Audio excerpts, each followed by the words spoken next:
할렐루야. 오늘은 알기 쉬운 성경 이야기로 여러분 앞에 이렇게 화면으로 보여드리는 것이 아니라 금요 예배를 여러분과 함께 같이 나누도록 하겠습니다. 금요 성령 집회 우리 예배팀과 또 방송팀 이렇게 여러분들이 코로나로 인해서 오늘 예배를 참여하지 못해 부득불 이렇게 우리가 방송으로 설교 말씀을 전하는 그러한 시간을 갖도록 하겠습니다. 잠깐 기도합니다. 좋으신 하나님, 저희에게 예배의 자리가 얼마나 특별하고 소중한지를 알게 하시는 아버지 하나님, 코로나로 인해서 우리 예배팀들이 어려움을 겪고 있는 가운데 이제 교우들 여러 명이 또 코로나 감염으로 지금 회복 중에 있습니다. 주님의 치유하심을 통해 어수선하게 회복하게 하여 주시고, 이렇게 사람이 질병 앞에 한없이 약하다는 것을 알고 늘 우리의 힘이 되시며 능력이 되시고 우리를 인도해 가시는 주님을 더 붙잡을 수 있는 우리의 믿음들이 되게 하여 주옵소서. 오늘 금요 예배 시편의 말씀을 나누려고 합니다. 시편을 통해서 고백되는 그 놀라운 믿음의 고백들이 저희의 고백이 되게 하시고, 시편의 내용을 우리가 공부하고 은혜를 받으면서 오늘의 시편을 또한 써내려가는 우리의 특별한 삶이, 특별한 신앙이 되게 하여 주옵소서. 성령께서 이 밤에도 함께 하실 줄로 믿고 사랑 많으신 예수님의 이름으로 기도하옵나이다. 아멘. 우리 하나님의 말씀을 같이 봅니다. 시편 70편입니다. 하나님여 나를 건지소서, 여호와여 속히 나를 도우소서.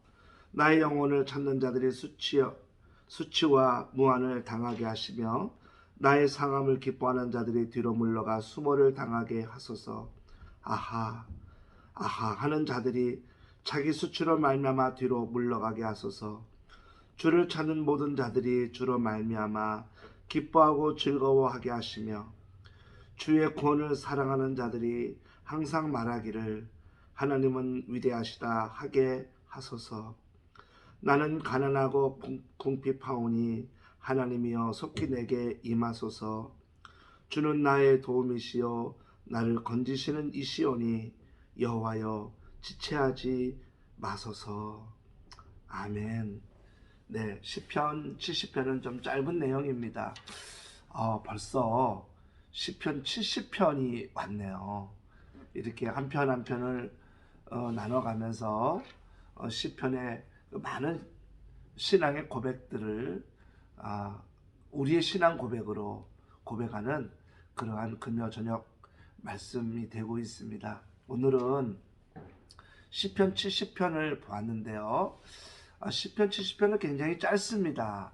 그 이유는 다른 시편에 있는 내용을 그대로 쓰면서 이 내용을 이스라엘 백성들의 예배 때 반드시 노래로 부르라고 이렇게 좀 일부를 요약해서 이 시편 70편을 만든 겁니다. 그러므로 굉장히 이 내용에 대해서 다윗은 중요하다 여긴 것이죠. 왜냐하면 다윗은 자기 인생에 이 시편 70편의 배경이 되는 그 상황이 가장 힘든 때였고, 가장 마음이 많이 아팠던 때고, 가장 또 마음을 내려놨던 때고, 가장 힘든 때였습니다. 그리고 이때 또한 하나님은 이 다윗의 하나님이 되셨습니다. 다윗을 구원해 내시지요. 그때가 언제이냐 하면 바로 이 시편 70편을 그대로 따온 한 장이 있어요. 그게 바로 시편 40편입니다. 시편 40편에 보면 오늘 말씀이 시편 전체 내용 중에 13절부터 17절까지의 이 말씀이 거의 싱크로율 99% 똑같이 이 내용을 썼습니다. 그러므로 우리는 시편 70편을 알려면 시편 40편의 내용을 먼저 보고 시편 70편에 또 하나도 좀 99% 비슷하지만 1% 다르게 표현된 내용을 보면서 더 은혜를 받으려고 합니다. 그것은 바로 이제 시편 40편 1절과 2절 말씀을 잠깐 여러분에게 읽어드리도록 하겠습니다. 내가 여호와를 기다리고 기다렸더니 귀를 기울이사 나의 부르짖음을 들으셨도다. 나를 기가 막힐 웅덩이와 수렁에서 끌어올리시고 내 발을 반석 위에 두사 내 걸음을 견고하게 하셨도다. 우리가 한번 배웠었기 때문에 이 말씀 내용이 좀 귀에 익을 수 있겠습니다. 어떤 위험이었냐면 나를 기가 막힐 웅덩이와 수렁에서 끌어올리셨다라는 말씀이 오늘 본문에 나오죠. 그야말로 이 다윗에게는 기가 막힐 상황이고 그리고 깊은 수렁, 자기 스스로 나올 수 없는 상황이 돼버린 사건이 있습니다. 바로 그것은 아들인 압살롬에게 왕좌에서 쫓겨나 도망갔던 때입니다. 우리는 이 깊은 수렁과 그 다음에 깊은 웅덩이와 수렁이라고 표현된 그때 이야기를 잠깐 좀 살펴봐야 될 것 같습니다. 압살롬 누구인가요? 다윗의 셋째 아들입니다. 그런데 자기의 누이 동생이 그만 다른 왕자에 의해서 욕을 보이게 됩니다. 그래가지고 결국은 이 압살롬이 그 암논을 죽이죠. 아들을. 그래가지고 피신을 갖다가 이제 요압 장군의 중재로 그 내용을 이 다윗이 충분히 알았기 때문에 이해하고 받아들여요. 그렇지만 다윗은 2년 가까이 이 압살롬을 안 만납니다. 그러니까 마음속에 압살롬을 더 이상 아들로 받아들이지도 않고 후계 구도상에도 이 압살롬을 놓지도 않아요. 그 당시 사람들이 볼 땐 압살롬은 용모도 훌륭하고 기백도 훌륭하고 왕이 될 수 있는 그런 조건을 두루 갖췄으나 다윗의 마음에 들지 않았던 것이었어요. 그러니까 압살롬이 그것을 알고 계획을 짭니다. 어떤 계략을 짜냐면 20명의 소위 말 이스라엘을 이끌어가는 사람들을 데리고 왕께 얘기하기를 내가 나라와 민족을 위해서 기도하러 헤브론 땅, 거룩한 땅이잖아요. 다윗이 몇 년 동안 그 예루살렘에 오기 전에 통치하던 옛 수도 거룩한 땅이지 않습니까? 그 헤브론에 가서 제사를 드리겠다고, 예배를 드리겠다고 그래서 그들을 데려가요. 데려가서는 거기서 자기가 왕이 될 거를 선언해 버립니다. 그러니까 거기 뜻도 모르고 왔던 20명의 고위 관료들은 이게 뭐 내가 좋고 나쁘고가 아니라 그 압살롬의 이끄는 그의 군인들 그들에 의해서 그냥 같이 동조 세력이 돼버리고 말아요. 근데 또 압살롬의 리더십을 보니까 따라야 될 정도로 훌륭한 또 리더십을 가지고 있는 것처럼 보였던 거예요. 그때 또 하나의 사람이 있습니다. 바로 아히도벨이라는 사람인데요. 이 사람의 문제예요. 이 사람은 누구냐면 밧세바의 할아버지에 해당합니다. 그리고 다윗에게는 많은 원로 중에 이 아히도벨이 늘 지혜롭고 그 다음에 앞날을 내다보는 능력이 있어서 늘 아히도벨에게 자문을 구했던 거예요. 여러 가지의 자문도 구하고 그래서 아히도벨을 굉장히 높이 여겨줬던 분입니다. 근데 그가 이제 거기에 같이 가서 그만 이 압살롬의 동조 세력이 돼버리고 말아요. 그런데 그런 와중에 아히도벨은 생각합니다. 지금 만약에 이런 상태에 동조하고 나중에 다윗 왕과 압살롬이 화해하게 되면 자기가 토사구팽이 될 거라는 것은 불을 보듯 뻔한 거예요. 그래서 나중에 이 압살롬이 왕이 되고 다윗이 쫓겨나더라도 그 둘 간의 관계는 계속 안 좋게 하는 방법을 찾아냅니다. 그 방법이 뭐냐면 남아있는 왕의 후궁들을 압살롬이 욕을 보이게 하는 거였어요. 그렇게 되면 뭐 다윗과는 압살롬은 더 이상 부자지간도 더 이상 가까워질 수도 없는 관계가 되버리고 마는 거예요. 실제로 그렇게 실행이 돼요. 그래서 돌이킬 수 없는 관계를 만들어 버립니다.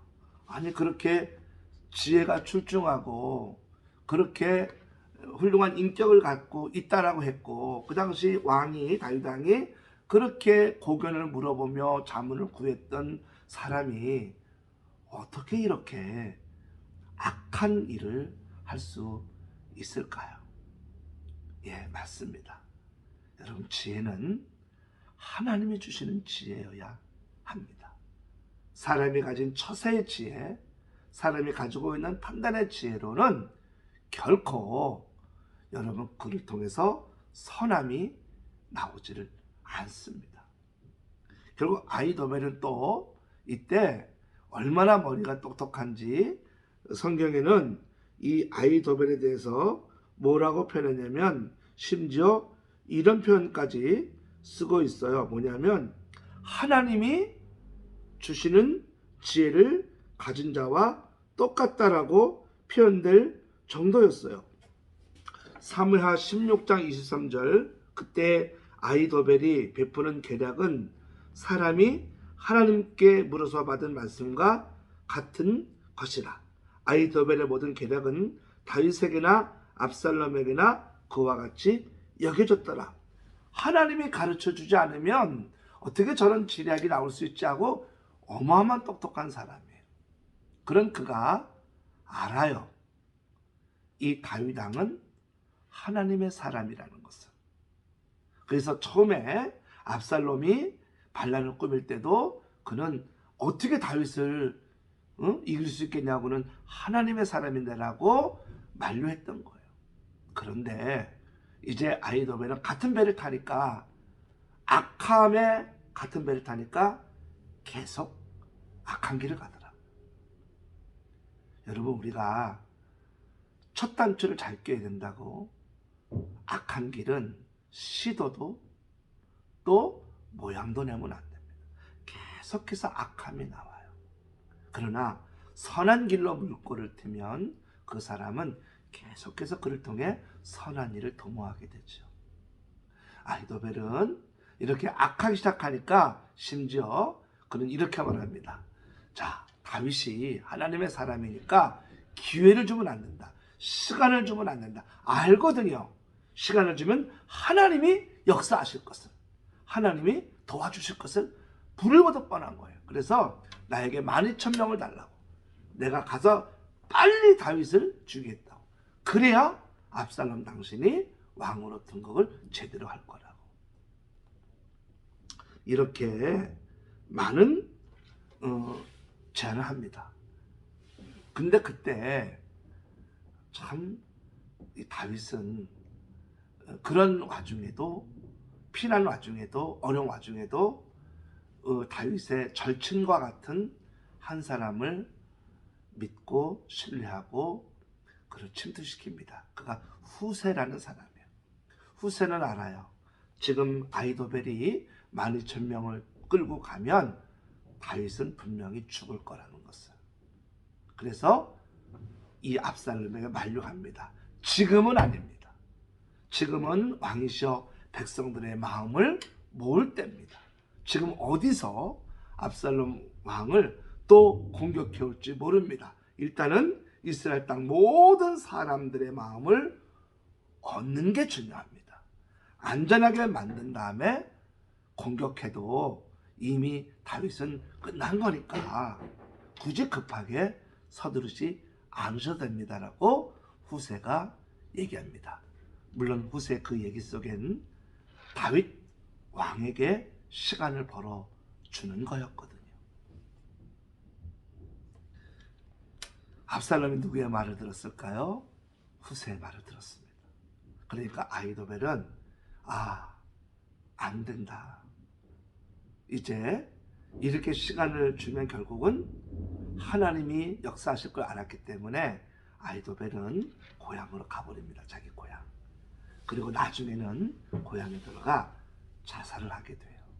참 그렇게 똑똑하고, 누굽니까? 밧세바의 할아버지 다윗 왕이 그렇게 신뢰하고 믿고 자문을 구했던 사람. 아무리 그 상황이라도 압살롬 편이 아닌 다윗 왕의 편이 되었어야 되는데, 이렇게 참 안 좋은 모습으로 죽는 비참한 말로를 겪게 되지요. 악한 방법을 동원한 사람은 결국은 그의 말로가 비참해집니다. 그런 가운데 오늘 이 내용이 쓰여지는 거예요. 얼마나 참담합니까? 왕의 후궁들이 이렇게 아들인 압살롬에게 욕을 보이고, 많은 신하들이 다 돌아서고, 정말로 몇 명만 데리고 도망가고 있는 이 다윗의 모습. 그래서 시편 40편은 바로 이렇게 표현한 거죠. 기가 막힐 웅덩이와 수렁이라고 표현된 것입니다. 그런데 다윗은 그때 경험을 했던 거예요. 그런 좀 에브라임 땅, 그런 땅에서 그가 어떻게 기도했습니까? 하나님, 오늘 말씀처럼 나를 건져 주십시오. 나를 도와주십시오. 하나님만이 나를 도와주실 수가 있습니다. 사람들은 나에게 하며 조롱하고 멸시합니다. 하나님이 너를 지켜주는지 한번 믿어보라고 하면서 조롱합니다. 그러나 믿습니다. 저들의 조롱대로 하나님이 나를 지켜줄 거라는 것을. 그러면서 시편 40편에는 없는 하나의 낱말이 시편 70편 오늘 5절에 나옵니다. 물론 뜻은 같지만 조금 표현이 다른 표현이 나오는데요. 너무나 귀한 표현이라 제가 읽어드립니다. 나는 가난하고 궁핍하오니 하나님이여 속히 내게 임하소서. 임하소서라는 표현을 쓰고 있습니다. 40편에는 이 표현이 없거든요.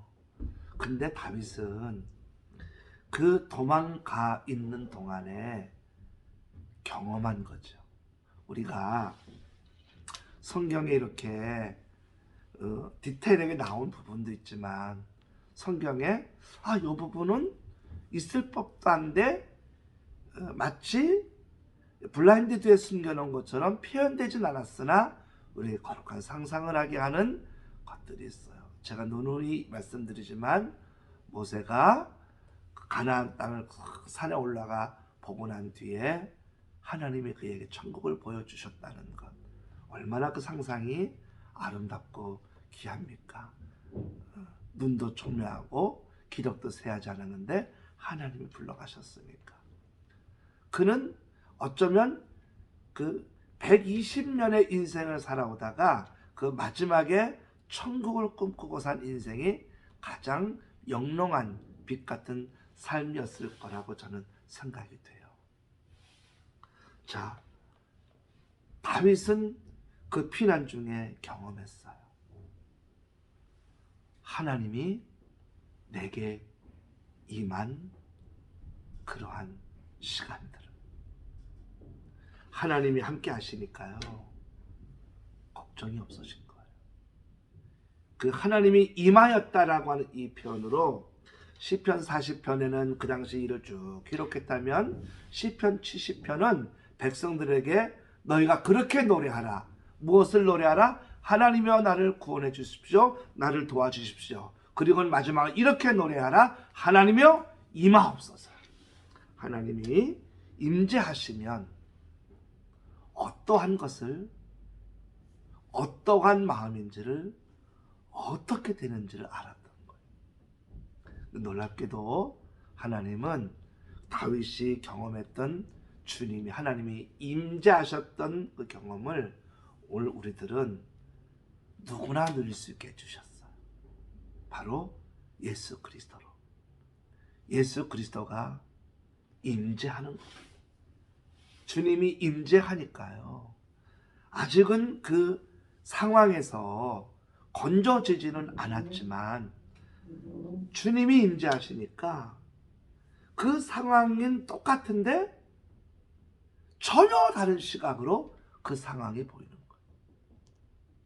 정말 그 깊은 수렁, 그 다음에 정말 웅덩이, 그런 상황인데도 그 상황 가운데 뭐라고 오늘 성경에 나와 있습니까? 4절에 주를 찾는 모든 자들이 주를 말미암아 기뻐하고 즐거워하게 하옵소서.